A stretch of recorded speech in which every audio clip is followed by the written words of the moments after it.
Bismillahirrahmanirrahim. Assalamu alaikum and a very good day to all of you. If we talk about the previous lecture, these are the components we talked about in our previous lectures. We talked in detail about the discussion section of a report and then moving onwards towards an introduction to technical communication and technical writing, then talking about the origin of technical writing, in which I gave you some good examples for you to make sense of how significant this writing process is, and moving onwards how it becomes more significant when we have to provide a specific information to our audience. Then if we move onwards, we talked about the purpose of technical writing, and finally we had a good discussion when it comes to the examples of different situations in which technical writing is basically used. If we come to our today's lecture, this is going to be our focus in terms of technical writing, the objectives and the traits in technical writing. But before we move ahead, we have to begin from the first question, which is there in front of you, that you need to ask yourself before the actual process of writing begins. And that is, why are you writing? Writing itself is a process. Of course, it demands you to collect information and then doing some exercises of jotting it down, and then you draft it by preparing a final draft, and then you submit it to your target audience. But the first question that you need to ask yourself is that why basically you write. So the answer to this question is basically that these are the three basic components. The writing process is basically done to provide information, and from this information you move towards persuasion. That information is basically for an audience, of course, but the second element is that you try to persuade by the provision of that information. You try to make it very effective for you to achieve your target, and that is persuasion. But of whom? Then we move towards the next part, which is your audience. This audience is the ultimate receiver of the information that you have within your writing. Now, if we talk about this audience, it brings us to the next step of understanding the nature of the audience. When we talk about audience, what are the points which are important to be remembered, to be there within our mind when we start the actual writing process? Well, these are the things to be considered. Like, you can take it as a criteria of determining who is your audience, and accordingly you draft your text or you do that writing. So if we begin from the first one, this is the first step. You have to look into the level of the education. Their education is going to determine how good they are at critically evaluating your text.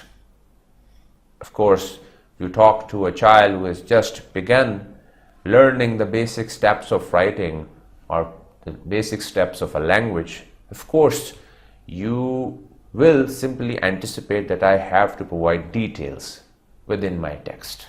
Whereas if you move ahead, if you are dealing with a student or a university student who is trying to achieve its tertiary education, almost the end of education, so they are in a good position to understand the basic points of your draft as well. They would be able to find the information on their own. Is it what you get from the education, and that is how you determine your audience. The next step is your subject knowledge. And by this point, I basically mean that to how much extent they have this knowledge related to the subject matter which is there within your writing. To how much extent the audience already has sufficient knowledge to be able to understand the information that you are providing within your text. And from this, basically, you move to the third point, and that is, what is the relationship which exists between you and your surrounding audience? There may be a situation in which their own relatives, there will be a situation, there will be your fellows, and there will be an occasion when you are dealing with your boss. So these situations are becoming the determining factors of how you're going to structure your writing, and then achieving that provision of information and then the persuasion of your target audience. But these are the factors, and that is how you can see they are linked with one another. You cannot ignore even a single point when we talk about the understanding of your audience. Once these factors are achieved, we can now move towards the next point to consider, and that is that once you have understood the nature of your audience, what are the other points which can help you to enhance the probability of comprehension when it comes to your audience that you have analyzed based on those factors we have just studied within the previous slide? We have just talked about the education, their expertise related to the subject matter, and your relationship which exists between you and, of course, your audience. Once that's set, then what other factors are important to be considered and to make part of your writing? You may be very careful when you are preparing your draft, keeping in view those points and those determining factors which are going to make your writing effective. So that is how you basically increase the probability of comprehension for your audience.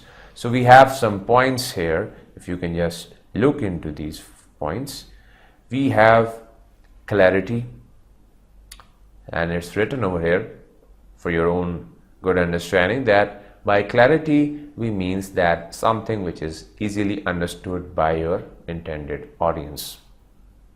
One factor.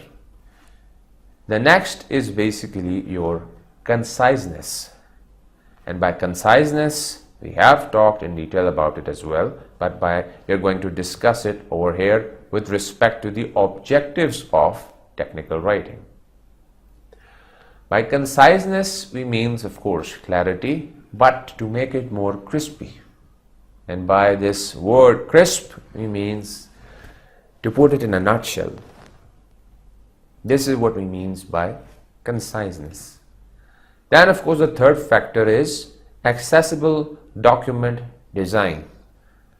A document design which makes each and every information which is basically necessary more accessible to your audience. The third factor. The fourth factor is basically the one in which you recognize your audience. You have a good idea what basically your audience is. It has been specified within your mind, which has been officially specified with whom you're going to interact, be it any form of technical writing. But once you know who they are, you'd be in a good position to structure your text. And the last, the important one, is also accuracy. And by accuracy we mean, of course, the grammatical corrections and precision of your text which you have written. These grammatical corrections mean the use of appropriate sentence. And how do you do it? We're going to discuss them one by one, as in our today's lecture we'll be focusing on clarity, of course, starting from this first trait or the objective of technical writing. When we talk about clarity, of course, we mean making things clear. But how do you make things clear within your writing is the actual question, because you need a practice and you need some guidance to make your text clear. That is something which you do by the following factors. You have basically these 4 factors to consider, and through these 4 factors you can develop clarity within your content. Starting from the first one, we begin by avoiding ambiguity. By ambiguity, we mean not trying to confuse your audience with your text. Of course, you have techniques and you need an awareness to do so, to make it more clear. And once it's clear, it won't be ambiguous for your audience. The next thing to make it clear is by preferring, or you can simply say using the active voice most often. When it's very necessary to go towards the other voice, then we have another option, but you have to basically prefer active voice within your text, and that is how you make it more clear. Then the third point is basically the exclusion of personal introduction and conclusion. And now if you relate it what we have discussed so far with reference to the previous lectures, the ones we have talked in report writing. So basically our focus was once again excluding your personal self and your introduction and conclusion, because that is not something which is required when it comes to clarity. The focus should remain on the text and its meaning rather than what you are thinking about it. So exclude yourself from it. We'll look into it, how it happens and how it can be done when it comes to the real writing process. But right now, the fourth point to remember is the use of transition words. Transition words, words which are basically used not only for connection but also used to take you from one point to the other. You will see the manner in which these are used as the linking words, developing a logical connection between different sentences so that you remain focused on what information has been provided within past and now what's coming ahead. Now let's focus on the first point, which is basically the avoiding of ambiguity. How do you do it? You basically have an example to simply witness it by yourself. If we talk about a sentence like this one, our parents enjoy the warm days while they last. Sentence is there and it's complete there within quotation marks, it has full stop, but the basic emoticon is indicating a fact that there is some issue. And now taking you towards the next one, just keep this line within your mind. If we move ahead, now look at the next sentence. While the warm days last, our patients enjoy them. So have you seen the difference? All of a sudden things have become more clear by avoiding ambiguity. That is how the basic structure itself can simply show you the difference between the two lines. The manner in which the previous line was structured and the manner it has simply changed by simply placing one phrase to the one side and switching it to the other. One example. Now if we talk about the next point, which is the preference of active voice. You are totally aware of what are active voice, what are passive voice. We have been studying them in our early schooling classes as well. So keep that point in mind and then kindly look into this example that I have here for you.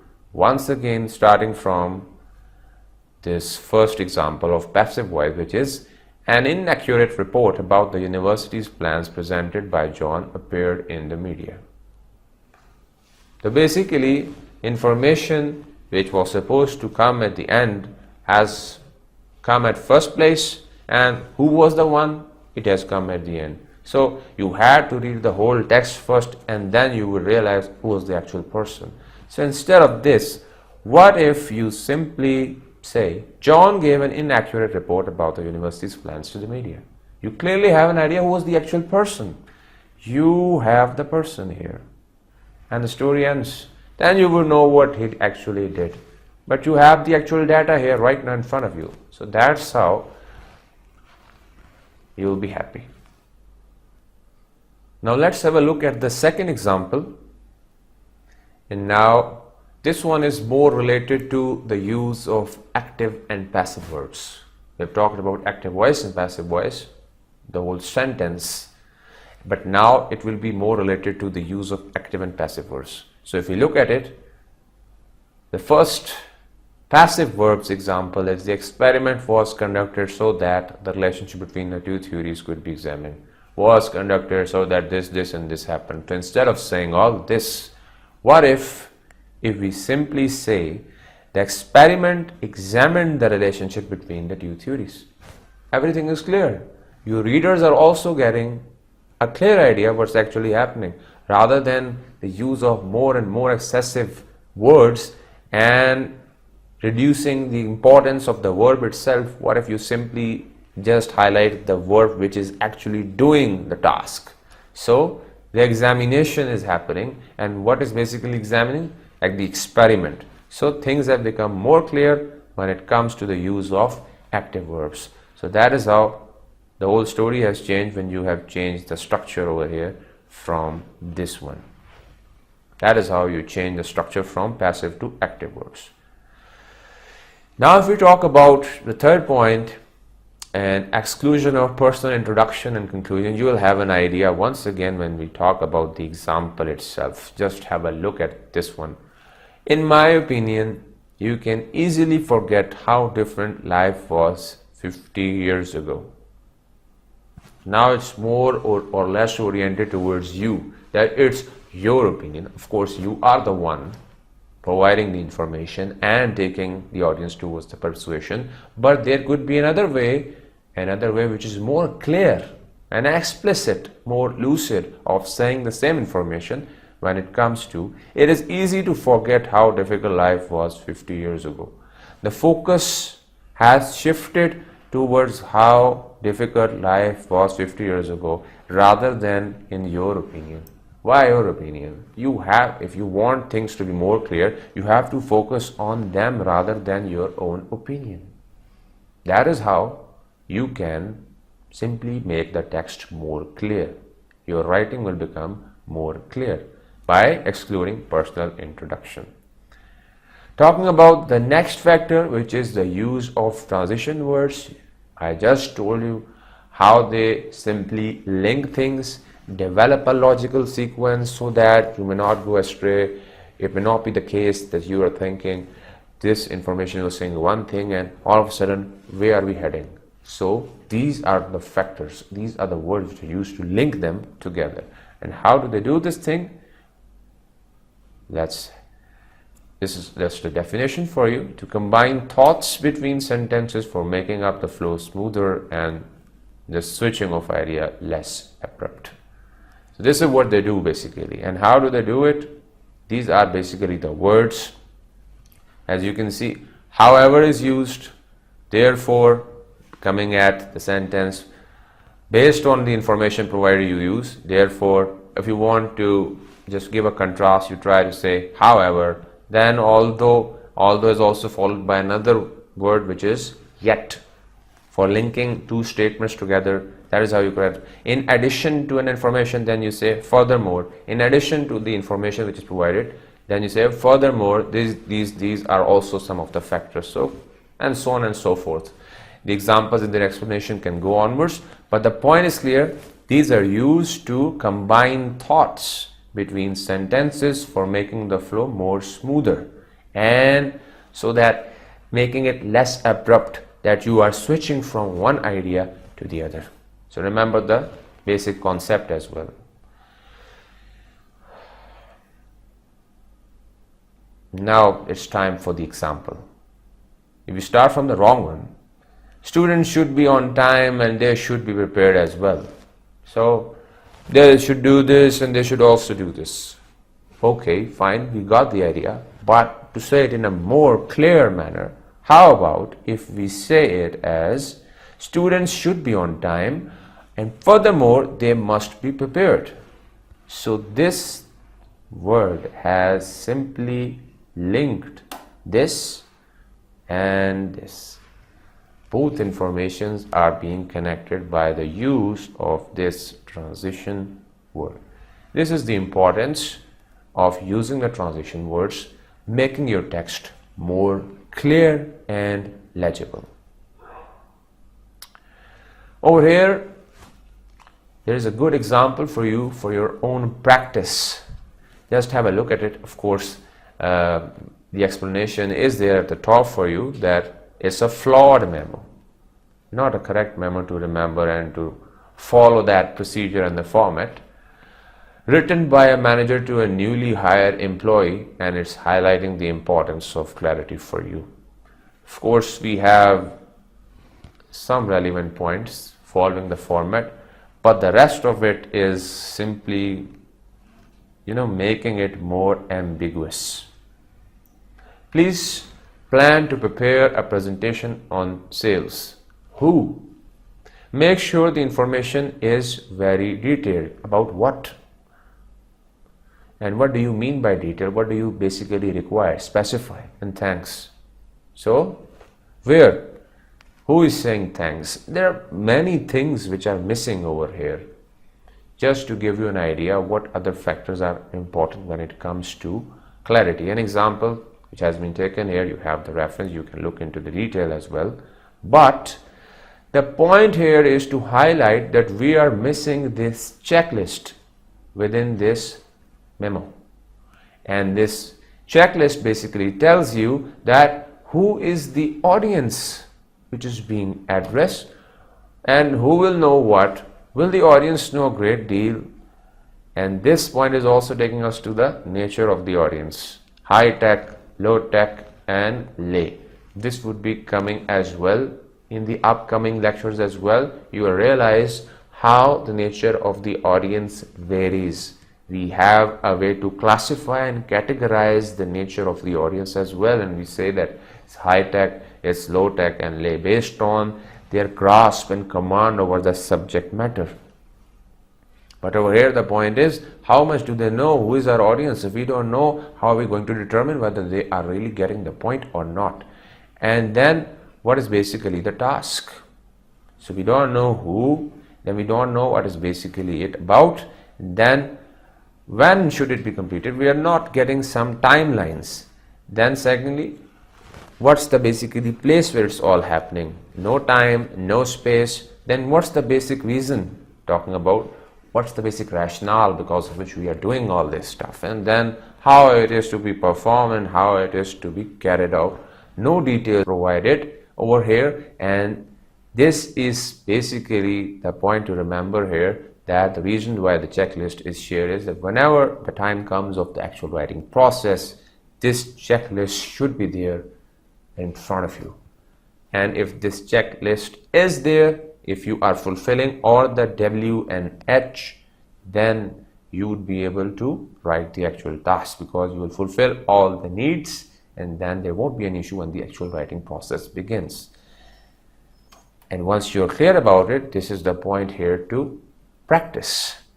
So there is a task for you, and using this checklist as a pre-writing tool for your own exercise and for your own writing process, you have to basically revise that previous memo and to achieve improved clarity. Like for example, you have that wrong draft of a flawed memo. What basically I'm telling you here is that follow that checklist, fulfill all the needs, develop a situation on your own. Wherever there is an addresser and addressee required, provide the names, fulfill the where, when, how, what and who. Fulfill all that W's and H. Once you have them, then prepare a draft in a manner that you would know all the points are clear for you. You can do this exercise even now by simply stopping the video here right now. Once you have done it, you can just do it. And it would be my own suggestion that you stop here, just give it a try, and once you have written something, then you play on the video. If you have gone through that exercise, now I can take you towards the actual task, and which is looking at the corrected version. That's why I was saying you that you just go through that exercise, because I'll have the answer here for you. Now over here, just have an analysis of the details within this section. You have to, from, date and subject. Now the details are being provided here. And now let's have a look at the body. And now let's both of us just look into it and see whether we are really achieving all those W's and H or not. Please make a presentation on improved sales technique for our sales staff. This meeting is planned for March 18, 2004. When? In conference room. Where? From 8 to 5. When and where provided. Our quarterly sales are down 27%. Why? Thus, we need to help our staff accomplish the following. Now we have some objectives as well. Use our new multimedia presentation system to make your presentation. With your help, I know our company can get on track. Why? Why me? So everything is being addressed here. If you compare it with the previous one, you will have a clear difference of missing W's and H in the previous one, and all the W's and H have been answered here, have been checked here within this draft of a memo. That is how you can make a difference when it comes to the application of a checklist and to making things more clear. That's why it was part of your clarity. So once this clarity is cleared, we can now move and focus on the next trait, which is your conciseness. If we look at the word conciseness, and so far the discussion which we have carried out within our previous lectures, conciseness is all about putting things in a nutshell, giving you the gist, not going into the details of extensive sentences, lengthy sentences, because you and I both know we try our best. It's our nature. We try to find information in short. We try to read those things where we can have them within few words. Just giving you the example of social media, it's my own experience that I try to focus on those status or messages which are brief, which are written in short words. Let's suppose if it's a picture, it makes sense, I get it. But if there is a long text, there are people who write poems as well. So in the case of those poems, basically I won't be able to read them in detail. Even if I have to read it, I just look at the first few couplets and I get the idea. Okay, he's good, she's good. But we don't have time, so this is our nature. This is the point to focus here. If you know what basically is conciseness, and if you know how to apply it, you'll become a good writer and you'll have a good feedback from your audience as well. So now let's have a look at it. What basically is conciseness? It's all about writing positively, paragraph often, if I can even check them for you as well. Use reasonable sentence length, deleting meaningless words, deleting double words, deleting redundant categories, and reducing phrases to words. That is how you talk about conciseness. And then starting from the first one which you have seen in the checkbox, what do we mean by writing positively? A simple example is going to make this idea very much clear for you. If the approach is optimistic, and if the language itself remains positive as well, you realize that it's easy and more convenient and feasible to say something with the use of positive language rather than saying it in a negative form. For example, if I have to say that you are right, so I have said you are right, 3 words, and I have said it, you got the idea. Now let's look at the use of negative language. Now what I'm going to say is, you are not wrong. You are not wrong. 4 words, but what am I saying is basically the same point which I have said earlier, that you are right. This is the point which I am trying to make clear in front of you, is that if you focus on the positivity of language, you will become more concise rather than being more detailed, because detail is going to affect the overall effect of that language. There is a difference between the previous effect which I have used and the next effect. The earlier effect starts from an A, whereas the next one is an E. So once this use of positivity and the positivity of language is clear, we can now focus on the next checkbox, and which is paragraph often. What I mean by this paragraph often is that the frequent use of paragraphs within your writing. Because now just look back, and there was some moments where I give you a comparison of essay as well with the report writing, that there are not just differences, but there are some similarities as well. So there are moments when we talk about structuring your text and the application of paragraphs. Now, why paragraphs are important? Paragraphs are important because you have a specific structure starting from a topic sentence, and based on that topic sentence, then you have supporting details. Could be 2 sentences, 3 sentences, 4, and then you have a concluding sentence. But basically you get the idea when we talk about structuring your whole text into paragraphs, that if the person wants to focus on the basic idea of a single paragraph, she can simply go towards looking to the topic sentence, and that will make the whole sense clear. Rather than going to the details, just the topic sentence would be self-explanatory, and if someone really wants to go to the detail, of course he or she is welcome to look into the supporting detail sentences provided afterwards. But the point is clear. This is the purpose of the paragraph often, or the frequent use of paragraphs.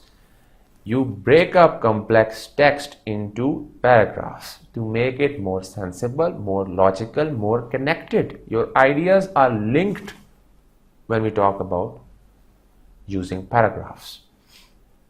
Then there should be some conventions, certain standards at the beginning stage where you are right now to structure your paragraph. So for that, good thumb rule is basically use of 60 to 100 words for an average paragraph. This will help you to begin your practice, and this practice would gradually make you more and more perfect in your paragraph writing process, and of course linking the ideas together. So that is how you can begin the frequent use of paragraph often. 2 factors very much clear: writing with a positive language, second, frequent use of paragraph, rather than writing in detail in such a form that the other person has no idea, man, where is this person starting the first idea and where is it ending and where does the second point begins. This is the thing to avoid, and to avoid it you need paragraphs. Now it's time to move on to our next point, which is the use of reasonable sentence length. And when I say the use of reasonable sentence length, it basically means that you have to provide information within a sentence to an extent that the other person gets the idea and is able to remember it as well. Because if you are providing too much information within a sentence, and if the other person is unable to understand what the basic point was, you have lost it. And that is not the actual focus or goal when it comes to your lecture. You have to make him remember at least the basic point of writing the whole draft, and that is how the use of reasonable sentence length becomes important. Again, you require some standards for the initial practice, and for that I would recommend, based on the studies, that most sentences average 20 words, and this is how you can start your practice. Initially it would look a bit strange to you, but this is the actual ideal sentence length is when it comes to different forms of text, especially within technical writing. So try to maintain your sentence length up to the mark. kind of a threshold provided to you. And if a sentence is exceeding 40 words, now this means there is a bit space for you as well to move ahead. But if it's reaching or getting close to 40 words, then it's time that you start to break it up into smaller sentences. This is basically the solution in case you have reached this range of 40 words, because you have to keep it between these two. This is your provided limit between 20 and 40. Not a very absolute scale, but of course you have a standard or a convention being followed by the majority. And this is basically a guidance for you to start your own practice as well. Now the second point to focus here is that you have to break it into small sentences. Now, how can you basically do such a thing? Well, we have these punctuation marks and their application as well when it comes to breaking a long sentence into a smaller one. I would recommend you to go through the application of semicolon. It's very important, and it's basically that punctuation mark which is used within different sentences as well.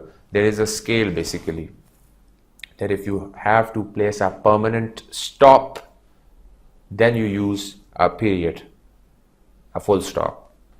If there is some information which requires a temporary stop and then you have to move ahead, then you use that semicolon. And if there is no break, rather a detail is coming, then we use a colon. So you can see the differences between the application of these punctuation mark, but the point to make here is that you can use this semicolon to divide and to break it into small sentences if it's really the last option left. Otherwise, make it concise. This is the basic point here. The last option is the use of punctuation mark, but try to keep it up to the mark based on the conventions being provided to you.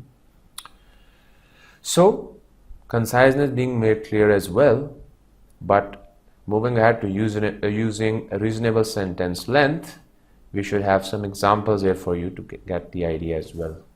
Starting from the sad one, in order to successfully accomplish their job findings, the team has been needing more workspace for some time now. In order to do this, the team has been doing this, this, and this. So much detail written in 2 lines. How about the team needs more workspace to do its job? Story ends. This is called conciseness. Just look at the 2 sentences. You have a clear difference between their sentence length. This is basically the reasonable sentence length. 1, 2, 3, 4, 5, 6, 7, 8, 9, 10. You have 10 words. Whereas 1, 2, 3, 4, 5, 6, 7, 8, 9, 10, 11, 12, 13, 14, 15, 16, 17, 18, 19 versus 19. So if you can say something with conciseness, why are you going towards 19 words when you can say the same thing within 10 words? This is the basic point of developing the skill of conciseness when it comes to your writing. If we look into the application of reasonable or picking reasonable sentence length, these are some of the points to focus as well when we talk about reducing your sentence length or making it more reasonable. You can shorten sentence by avoiding redundancy, prepositional phrases, and of course the passive voice being highlighted again and again, because it's not basically the context in which passive voice is significant. You need active voice, you need active verbs, and that is how you make the difference. So if we talk about redundancy, that is how you can make a difference when we talk about redundancy. Because if one word is giving you that meaning, why adding another one to make that text more redundant? So if we are saying we collaborated on the project, why are we saying that we collaborated together on the project? Why this together is coming over here? When you can say this is an innovation, Why is there a need of saying brand new innovation? Because innovation itself is making the idea very much clear and in a very concise manner that what you are saying is right. Then why is this brand new coming over here?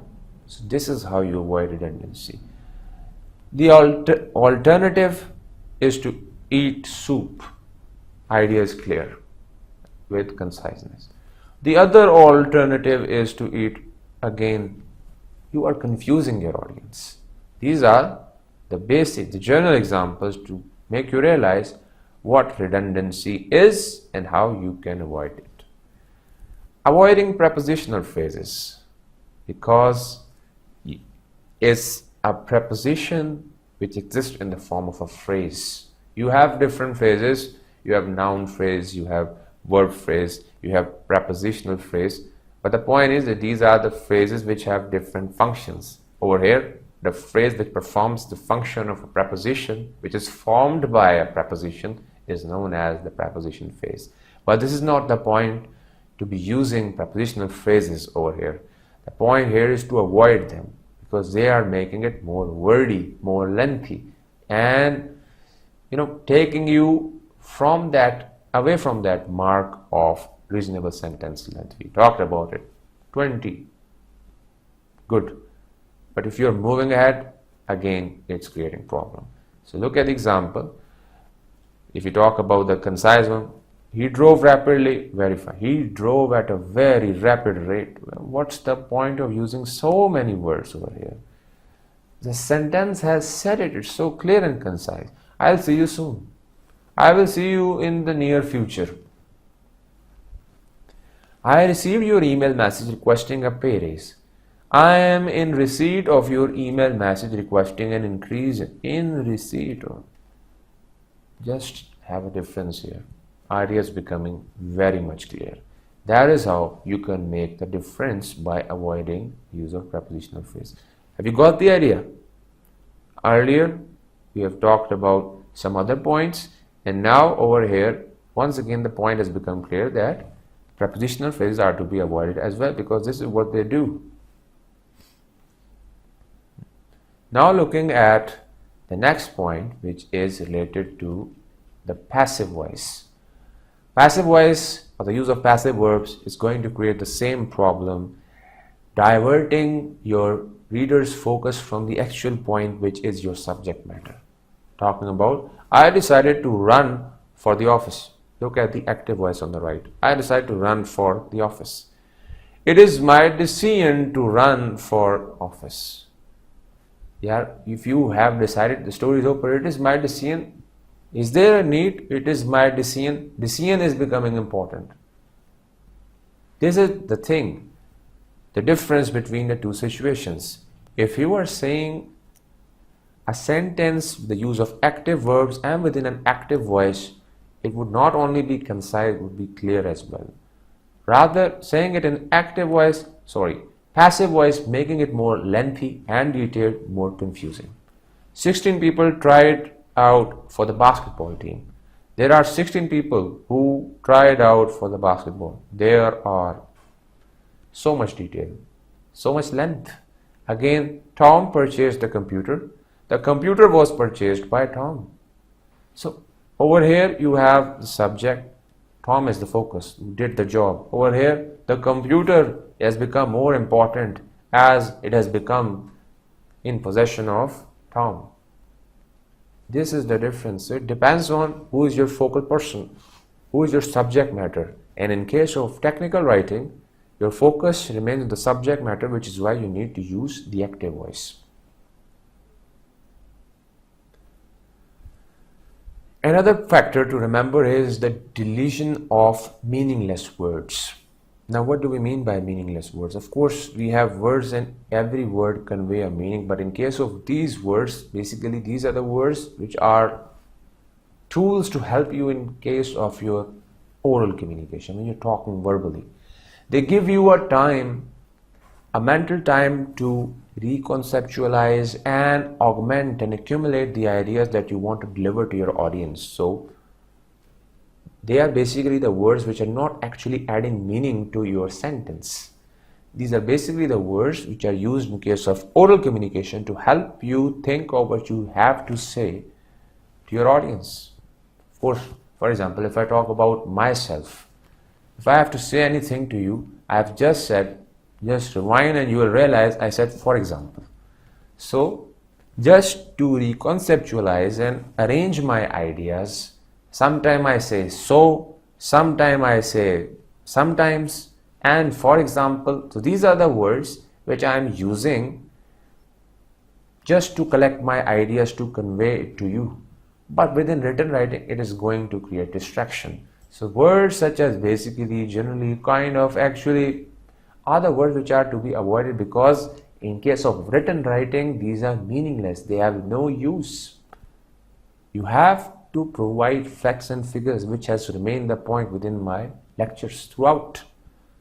Keep it factual, keep it objective, and that is how you can make it more effective. In case of conciseness, just simply delete these meaningless words. Right now, they do not have any importance when it comes to the writing. Like, the picture was kind of blurry. Why? If we can simply say, yeah, the picture was blurry. So, everything is clear within this sentence rather than kind of.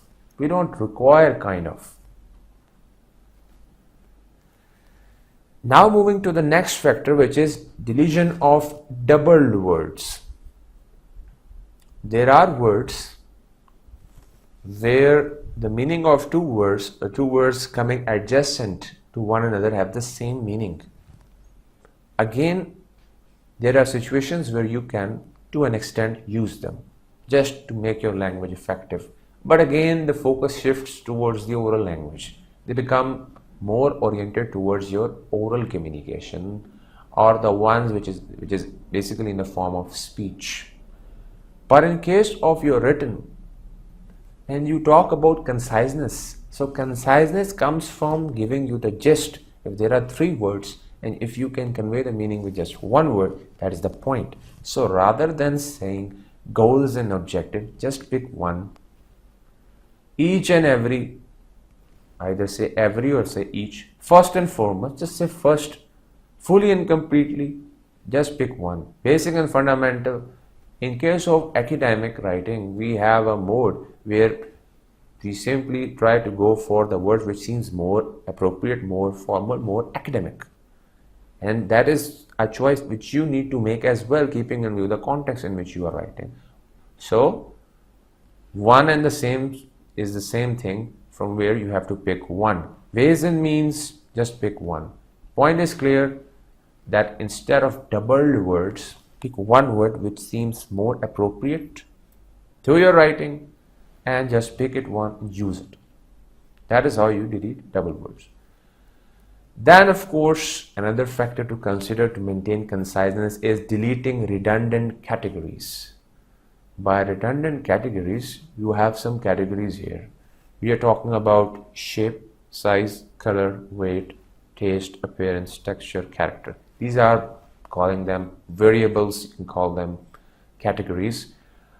But the point is that the information is actually coming before the category itself. This is the information, this is the information, and this is the information which your reader is also looking for. If you say, if someone has said round, is there a need to say in shape? Round itself is a shape. Sour is a taste. Smoothness is a texture. Honesty is a character. So if you call someone honest, no need to say character, and you want things to be very concise and to be in a gist. Point to be noted here. Deleting redundant categories means just giving that variable which is basically the focus rather than naming the variable itself. It will make sense to your readers. That is how you maintain conciseness. Otherwise, those figures which you have just seen, you'll have your audience in the same way. They'll have these 3 question marks there. What do you mean? So keep it focused. Now the next technique or strategy is by reducing phrases to words. Again, a very important point. If you really want to make your things and your text concise, Many phrases can be expressed in fewer words or even in a single word. As you can see over here, the arrows are pointing them. Even there are certain words which I have used within my oral communication as well. But the point to be noted here is that instead of using these 3 words, you can simply say so. Due to the fact, it can be simply because, at much greater than can be faster, despite the fact can be although, and a great deal of is much. So if you have a single word as a replacement of 3 to 4 words, why to make your text more lengthy? Because this is simply exceed that reasonable sentence length that I have talked about earlier. So if you simply use these words, it will be more effective, more target oriented, more attractive for your audience, more legible and comprehensible. So you can achieve multiple factors based on by following these checkboxes that we have just discussed. And based on this discussion, now we can simply place this stamp over here that we have successfully covered the 2 traits of technical writing. We have the 3 others which are coming ahead related to the accessible document design and the audience recognition and the accuracy. The rest 3 are also important, but for now, the exercise that I gave you related to the flawed memo is important for that clarity exercise. And in addition, all these components, you need practice as well to learn how to replace 3 to 4 words with a single word which can be an ideal replacement of those 3 to 4 words. Just last few points for you to remember here with respect to clarity and conciseness. In case of your clarity, you can take it as a repercussion of not following these points as well. In case of your clarity, if it's not there, all those aspects and characteristics and checkboxes that we have discovered, you're going to face a consequence, an outcome. Your reader would either ask for further explanation, that if things are not clear, I require further explanation. It's incomprehensible for me. One outcome. If that is not the case, case 2 can be your document would be totally ignored. And would you like it? Because the information itself, if you provide me a text or an answer to my question, if it's not clear, what would I say? I didn't get it. Can you explain it again? Or either I would say, okay, rather than wasting time, good thing to ignore it. You won't achieve your objective. And I don't want that to happen.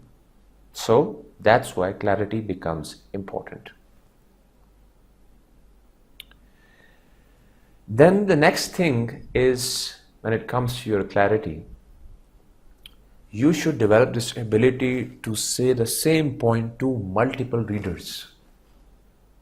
And by multiple readers, I mean having their different nature based on the factors which we talked about earlier in the previous slides of this lecture. So based on that nature of the audience, your strategy may vary, but still you should have the ability to structure your text clear enough that all the audience get the basic idea that you want them to convey. The point which is there in your mind and the manner in which you understand it yourself, you're able to convince your audience and develop the same idea within their mind as well. This is basically clarity. That means you are not only yourself clear, but now you have made them clear as well. This is clarity. Now talking about conciseness that we have discussed here as well. Conciseness basically means making it brief and comprehensible and easy for the target audience to understand your information immediately. A question arises here, and that is basically that don't you think writers structure their text in a manner that it makes that content more interesting for the readers? Why? So that they may have to look into the detail again and again, and extract different meanings out of it. So the complexity of the language itself is a beauty, and which compels the reader to look into it in further detail to extract meaning out of it, and that is going to make it more interesting. A general question that comes in mind, but the answer to this is basically you are confusing technical writing with creative writing. We can expect such a thing in case of literature.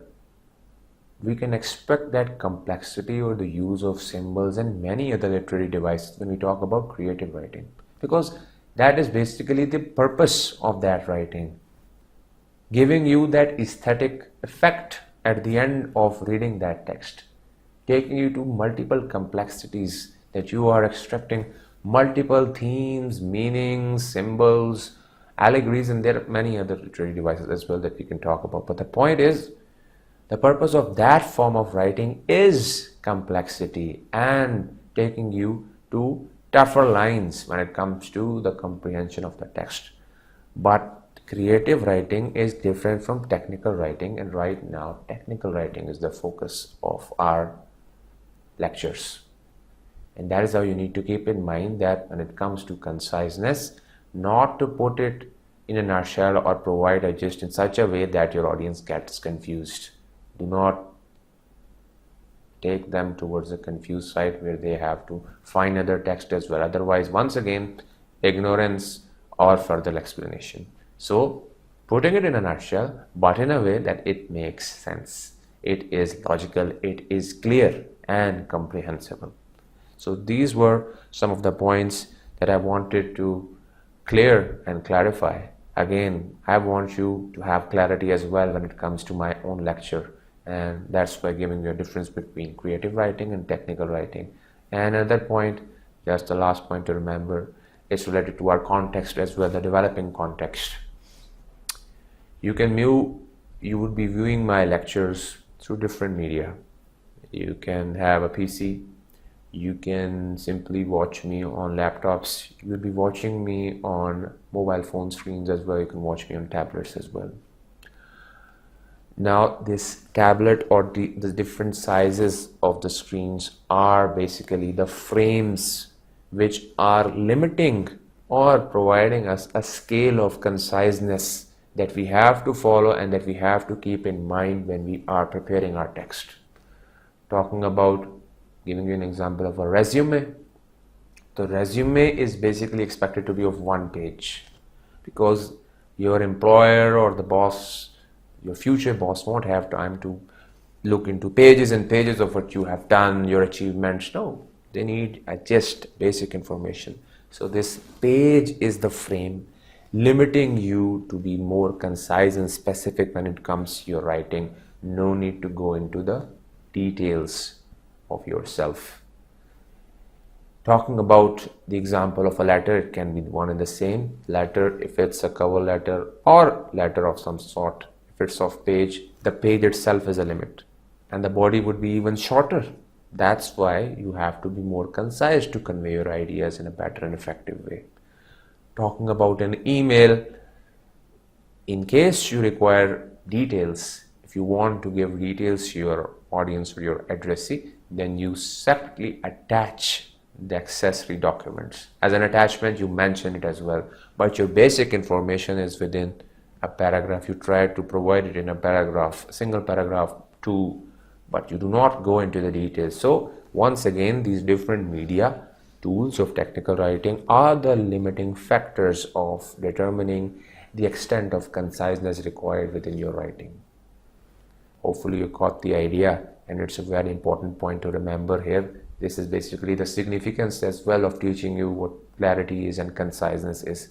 So hopefully things are more clear and would become even more clear and interesting when we talk about the rest of the 3 traits, rest of the 5 traits basically, because 2 have been covered, 3 are left of our technical writing objectives. So for our today's lecture, I thank you for listening, and if there is anything, you can of course discuss it with us via different modes of communication. So see you in the next lecture. Thank you very much. for today.